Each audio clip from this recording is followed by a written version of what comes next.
comment est-ce que la violence est rentrée en politique en Côte d'Ivoire.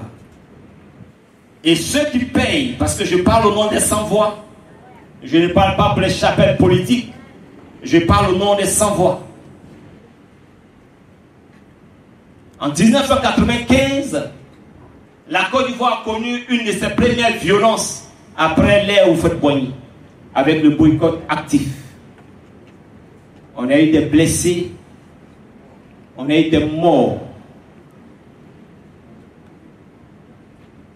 Aucun leader n'est mort ni blessé.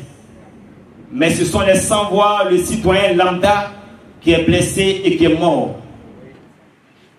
En 1999, la Côte d'Ivoire a connu son premier coup d'État militaire qui a été salué même par certains leaders politiques. Or, c'est une violence. C'est également une injustice. Ça ne s'est pas arrêté là. En 2000, la Côte d'Ivoire a connu encore des violences. Qui est mort? Aucun leader n'est mort. C'est encore le citoyen lambda qui est mort. On nous a parlé de charniers, il y a eu des blessés à gauche, à droite. Encore une autre violence politique. Nous, en tant que sans-voix, nous soutenons les citoyens et nous les défendons. Il est important à un moment donné qu'on arrête avec la violence et qu'on permette au peuple souverain, aux citoyens de s'exprimer. Ça, c'était en 2000.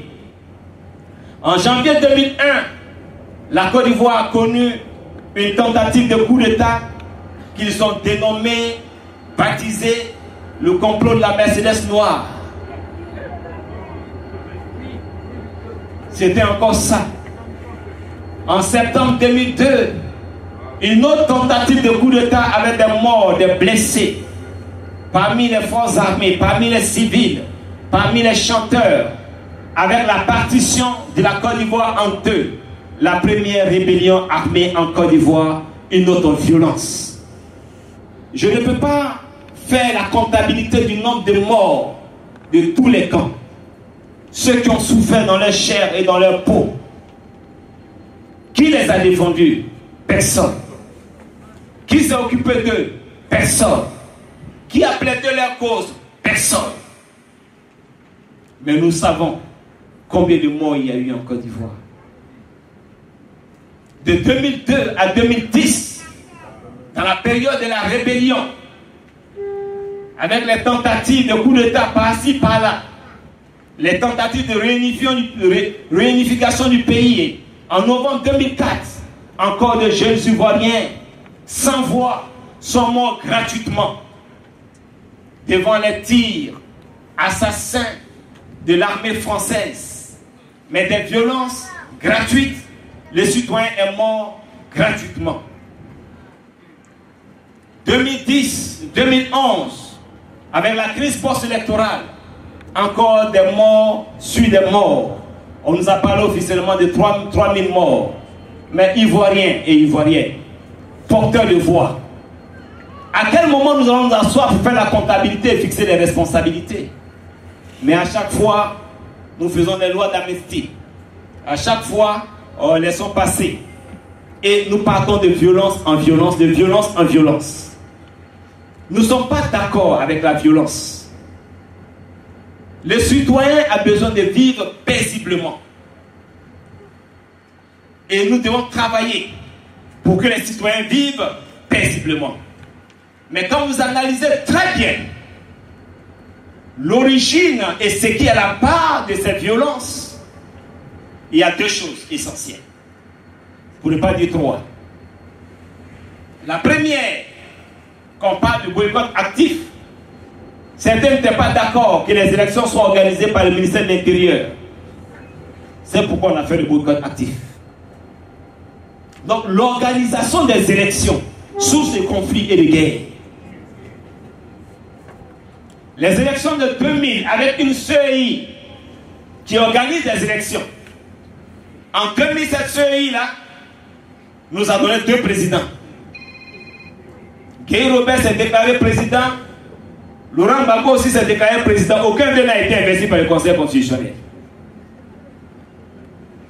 Organisation des élections.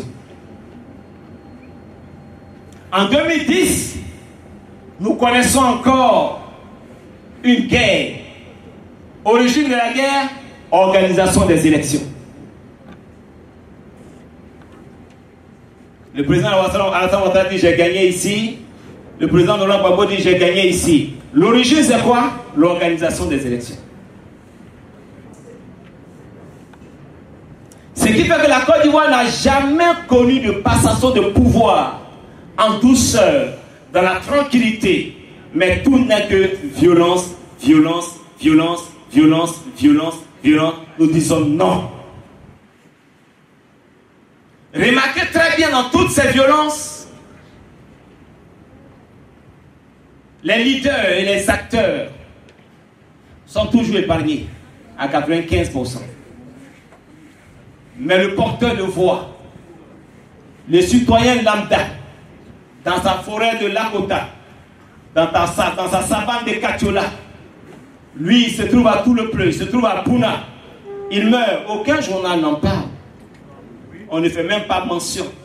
Il n'a jamais vu, même les candidats pour lesquels il ne sait pas. Il meurt, il souffre gratuitement. Nous disons non à cela.